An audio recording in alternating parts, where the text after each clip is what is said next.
Bien, bonjour et bienvenue donc à cette dernière séance de l'Académie de printemps.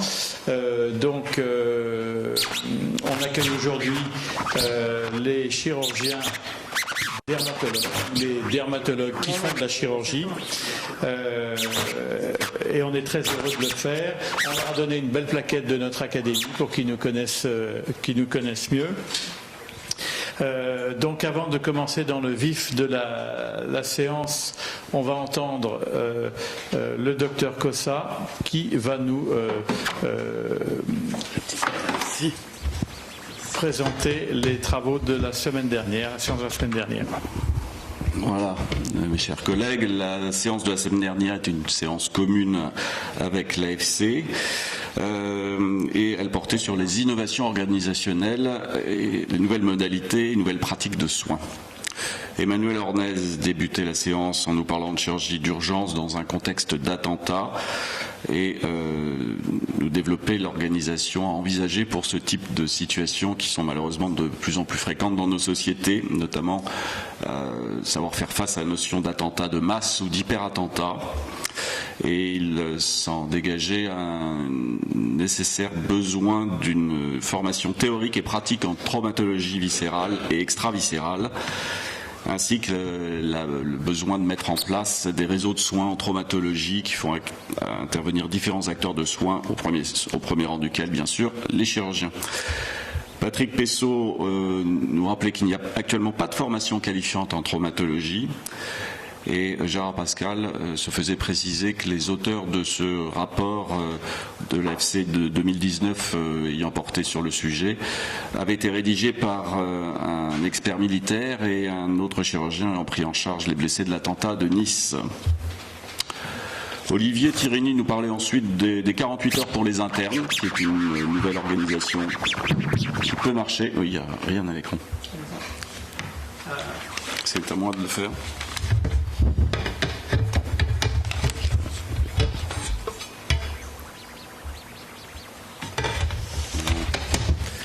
Il faut le descendre. Je vais retirer ça parce que ça, je crois que ça va me gêner. Merci. Voilà. Oui, Olivier Turini nous parlait ensuite des 48 heures pour les internes, qui est une organisation qui peut marcher. Alors, je vous rappelle que les 48 heures hebdomadaires, c'est le fruit d'une loi européenne de 2015 qui implique une responsabilité non négligeable pour les chefs de service en cas de problème médico-légal, et d'autant plus que cette organisation vient maintenant s'imbriquer dans la réforme du DES qui date du mois de novembre 2017 et qui impose notamment un programme d'enseignement hebdomadaire. Il faut donc mettre en place un temps de travail régulé, ça veut dire bien sûr ne pas basculer brutalement dans une nouvelle organisation, mais établir un planning de présence, admettre que certains jours il y aura moins d'internes, et enfin, bien sûr, conduire cette démarche en bonne intelligence avec les responsables de DES pour l'organisation des cours avec une certaine souplesse. Xavier Martin rappelle que ce sont les chefs de service qui doivent donner l'exemple. Laurent Bocongibo déplore que les internes passent de plus en plus de temps à faire des tâches administratives. Gérard Pascal, en bon chirurgien, n'aime pas les règles et précise qu'il faut mettre du bon sens. Enfin, Henri Coudane conclut ce sujet en précisant malgré tout que nous sommes peut-être dans une autre époque que la nôtre et que nous devons nous adapter.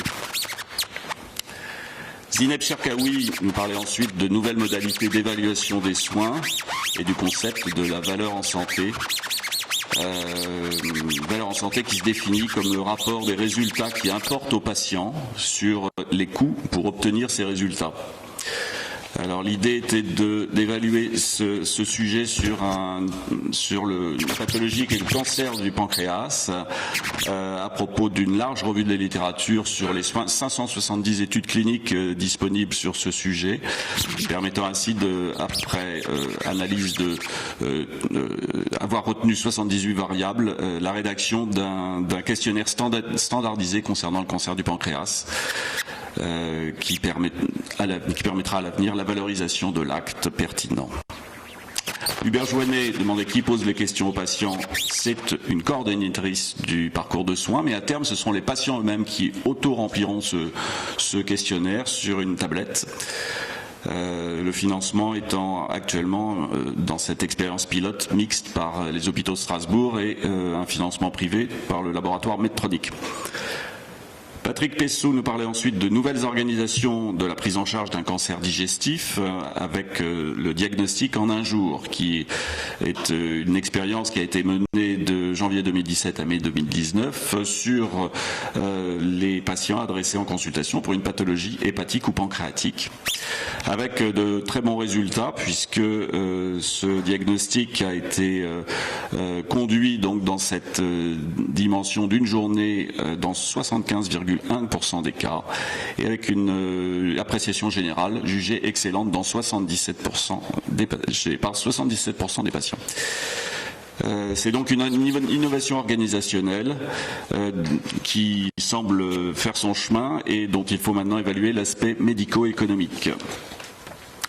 Xavier Martin demandait comment s'intégrer la RCP au sein de cette organisation, bien de façon tout à fait classique. Une fois que le diagnostic est posé, le dossier est présenté à la RCP, le patient est ensuite informé du résultat par téléphone.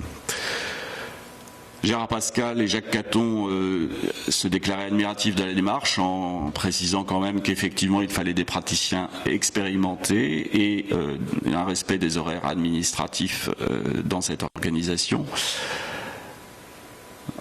Nous parlions ensuite de préhabilitation, qui est un programme de stratégie globale d'optimisation et de préparation des patients, qui se divise en 3 axes, un axe physique, un axe nutritif, un axe psychologique, et qui se situe en parallèle, bien sûr, du traitement néoadjuvant.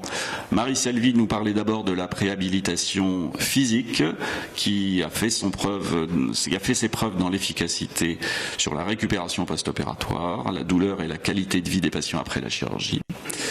Et Cindy Neuzillet nous parlait de préhabilitation nutritive, puisque la dénutrition, vous le savez, est un problème fréquent en pathologie cancéreuse, concernant 39% de toutes les localisations tumorales et stades confondus.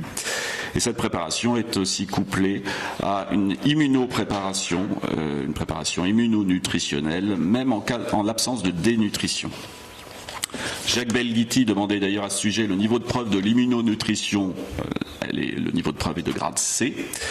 Gérard Pascal remarquait qu'il faut quand même gérer la compatibilité de cette préhabilitation avec la chimiothérapie néoadjuvante, ce qui peut effectivement poser des problèmes en cas d'albuminémie basse. Enfin, Pascal Mariani concluait la séance en nous parlant de réhabilitation améliorée en chirurgie digestive à propos du rapport de l'AFC 2018. Vous savez que la RAC a un volet technique avec des protocoles de soins dans le cadre d'un chemin clinique et puis un volet organisationnel. Le patient devient acteur de soins et bénéficie de l'esprit et de l'organisation de l'équipe autour de lui. Le critère de jugement le plus important est la réduction de la morbidité globale et l'amélioration de la récupération post-opératoire. Bien sûr, la durée de séjour post-opératoire est un marqueur d'efficacité, mais ne peut être considéré comme le critère de jugement principal. Les résultats de l'étude de l'AFC sont très prometteurs à propos de 2000 patients et laissent à penser que la chirurgie digestive a été le précurseur d'une nouvelle démarche dans cette prise en charge de réhabilitation améliorée. Patrick Pessot insistait sur la nécessaire discussion avec les équipes et sur le fait que le patient doit vraiment prendre conscience qu'il est un acteur de soins de son problème. Olivier Turini nous rappelait qu'il ne faut pas hésiter à prolonger la durée d'hospitalisation au besoin, qu'avec cette sortie plus précoce, le risque de complications se déplace à la maison. Enfin, Xavier Martin concluait la séance en rappelant que le volet organisationnel de la RAC est fondamental et demande un temps humain de coordination et d'information. Je vous remercie. Bien, merci beaucoup. Donc, si personne n'est opposé, on va adopter ce compte-rendu de la semaine dernière.